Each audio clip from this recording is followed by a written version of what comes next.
Hello everyone, welcome back to my channel. Now we will solve question number 1 of exercise 2.2. So question number 1 में क्या कह रहे हैं? Find means हमें यहाँ पे find करना है, निकालना है. ठीक है, फर्स्ट पार्ट क्या है? एक फर्स्ट पार्ट दिया और एक सेकेंड पार्ट दिया है और उनके A, B, C पार्ट्स है. ठीक है, सो फर्स्ट पार्ट में क्या है? 1/4 ऑफ A पार्ट में क्या है? 1/4. B पार्ट में क्या है? 3/5 एंड C पार्ट में क्या है? 4/3.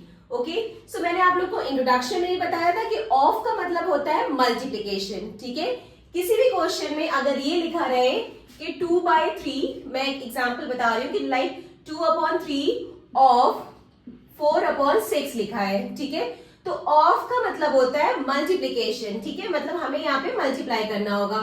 तो 2/3 ऑफ का मतलब होता है मल्टीप्लिकेशन, तो हम मल्टीप्लाई करेंगे 4/6 से. ठीक है, तो अब हम जब इसे मल्टीप्लाई करेंगे हम देखेंगे कि अगर ये कट रहा है तो हम इसे कैंसिल कर देंगे. जैसे ये 2 1 2 एंड 2 3 6 कट रहा है. ठीक है, अब ये कहीं नहीं कट रहा है. ठीक है, अगर कट रहा है कैंसिल कर रहा है तो हम कट करके फिर मल्टीप्लाई करके आंसर लिख देंगे. ठीक है, सो ऑफ का मतलब होता है मल्टीप्लिकेशन. ठीक है, so let's solve the first part.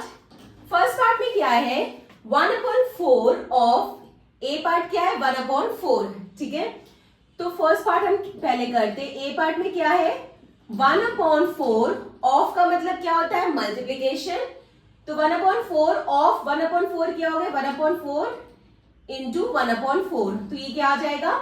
हम यहाँ पे अगर हम देखेंगे तो ये ना ऊपर नीचे कट रहा है ना डायगनली कट रहा है, तो ये कैंसिल नहीं हो रहा है. तो सिंपल हम क्या करेंगे? न्यूमरेटर को न्यूमरेटर से मल्टीप्लाई कर देंगे एंड डिनोमिनेटर को डिनोमिनेटर से मल्टीप्लाई कर देंगे. तो ये क्या आ जाएगा?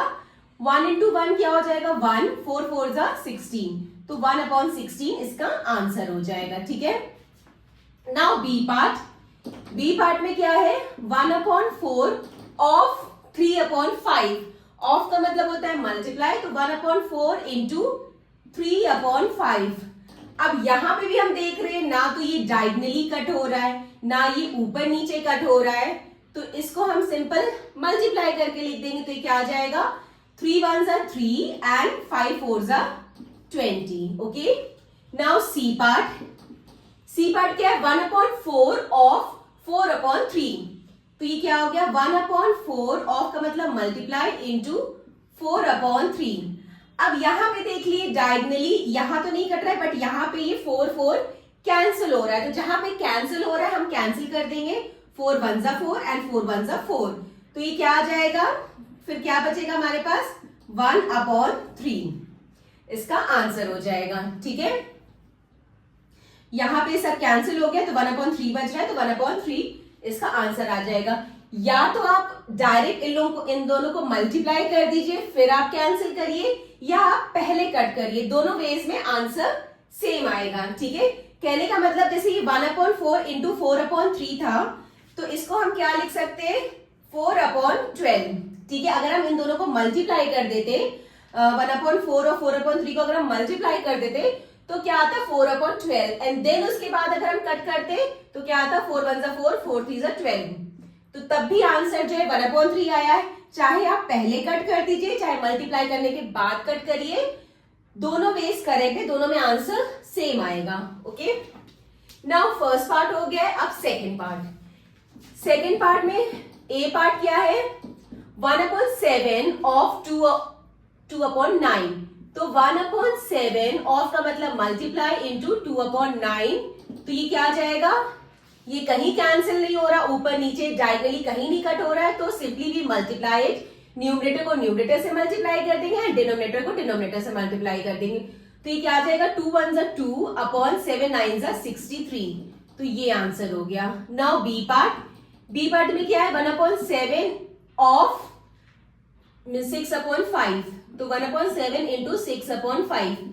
तो ये डायगनली भी नहीं कट हो रहा है, ऊपर नीचे भी नहीं कट हो रहा है, तो ये क्या आ जाएगा? 6 1 जा 6 अपॉन 7 5 जा 35.